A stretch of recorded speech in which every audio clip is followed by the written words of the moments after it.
Alright there guys, welcome to another video. So today we've got our second Haemotrope reactor.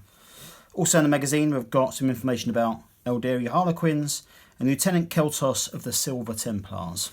Right, let's get straight into it. In this issue, it's all about power this issue, with your second Haemotrope reactor kit to add to your growing scenery collection. Because they're so big, Haemotrope reactors are great for your models to hide behind. They can easily block line of sight, even something as big as a Redemptor Dreadnought. To get your new reactor ready for your games, we've updated the paint guide for you to follow.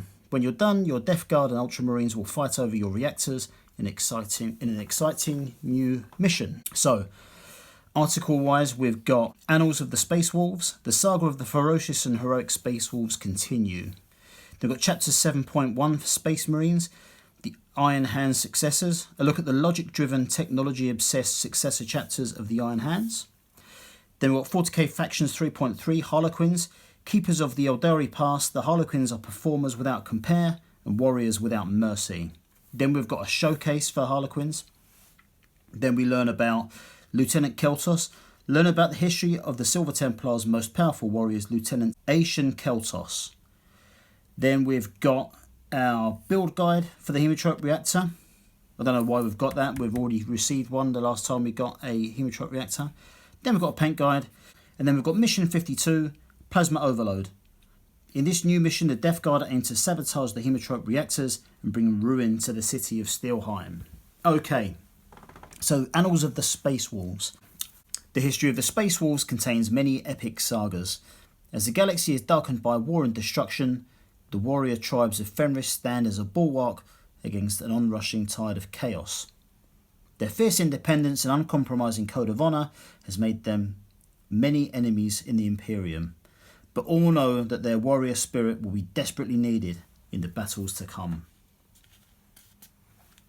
And it's got Millennium 41, Saga of the Waning. So some good information there. Then we'll look at the Iron Hands. Due to slight mutations, the Iron Hands gene seed has been used rarely when the Imperium found successor chapters. Because of their reclusive nature, the chapter has experienced more investigations by the Inquisition than new foundlings. This has led the Iron Hands successors to share their parent chapter's isolationism and obsession with the weakness of flesh. So it's got the Iron Lords, the Red Talons, the Brazen Claws, a redacted classified chapter. It says redacted. All information on this chapter has been excised from the military records by order of Ordo Malleus. And the Sons of Medusa. Then we've got Factions 3.3, Forces of the Eldari Harlequins. Quick beyond belief and impossibly agile, Harlequins flow and dance through battle like silk streamers in the midst of a hurricane. As they close with the foe, the players in a Harlequin troop are in constant motion, creating a riot of colours that dazzles the senses. And it shows us Shadow Seers, Death Jesters and the Solitaire. So I've just bought a Solitaire model for the Blackstone Fortress 2019 annual. It's got a special way to play a solo game using just the Solitaire. And then we've got our Harlequin showcase. So it's showing Shadow Seer, Death Jester, the Solitaire there.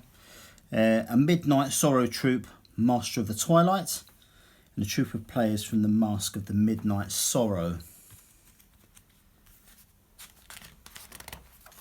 And then some larger stuff up against Necrons. There's one of their larger forces with some Sky Weavers and Star Weavers. And then players of the Frozen Stars Mask ambush a group of Space Marines for the Imperial chapters.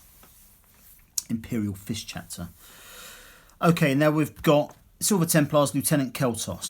The ranks of the Silver Templars contain many soldiers of great skill and bravery. Foremost amongst these warriors is Lieutenant Keltos of the 4th Company. His battles against the heretic Astartes have already entered the chapter's legend, and he continues to lead and inspire his brothers. good. Mercy, the personal power sword of Asian Keltos. Okay, then we've got how to build our reactor. And then we have got our paint guide. So cover it in lead belcher, cover it in Nuln oil, bit of work with Abaddon black and Celestia grey, and then starting to pick out the colours. Death Guard green Retributor armour, Agrax Earthshade wash, a dry brush of Necron compound. It's quite good, quite in depth, this this paint guide. It's a fair sized piece of terrain. It's not huge, but again is to pick out all of these little cables and things like that that are in there. Okay, so it'll look like that when it's done, and I think that's pretty much finished. I don't think any of the future paints we're going to get, of which we've only got a couple now, are going to make any difference to that. So that's very good. Okay, now we've got mission briefing for Plasma Overload. Corps 1-2's network of factories, hab blocks and other facilities is powered by a network of plasma generators and conduits. In the wake of the invasion, many of these conduits have been destroyed and the plasma energy drained. Only a few areas of the planet still have enough power to remain habitable and productive. The Death Guard and their Chaos Cultist followers have focused much attention on draining captured plasma reserves, using the energy within to empower their hungry demon engines and forge weapons, armour and shells for the war effort. Okay, so what have we got? Stilheim's Haemotrope reactors are well guarded. The Death Guard strike forces will have to hit hard and fast, sabotaging the regulators before the Ultramarines can call in airstrikes or reinforcement to assist them. So deployment at the corners and our 2 reactors in the middle of the pitch.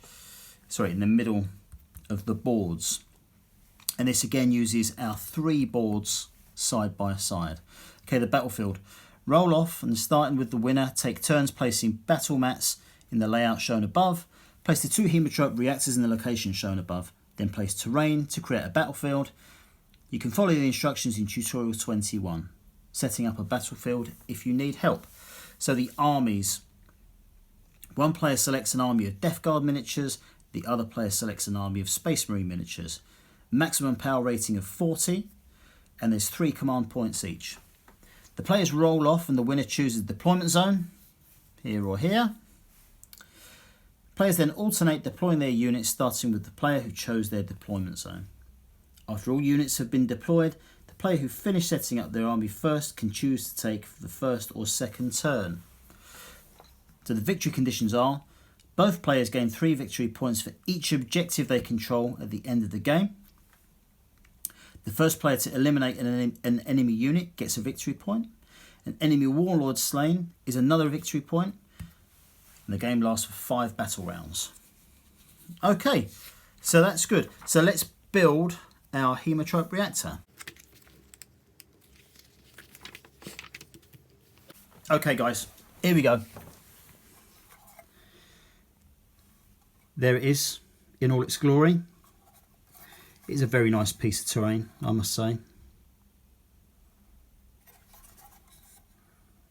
Very, very good.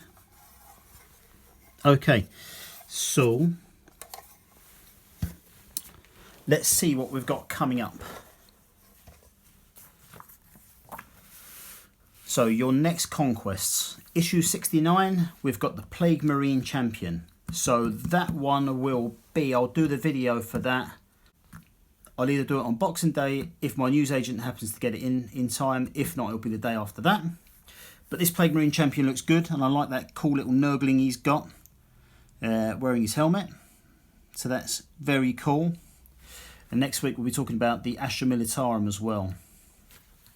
And then the following week we've got more paints. Cadian Flesh Tone and White Scar. So White Scar I don't believe we've had before. Cadian Flesh Tone, I'm not sure if we had that one yet. I mean, I've got both of these anyway, but I can't remember if I got them through Conquest or not.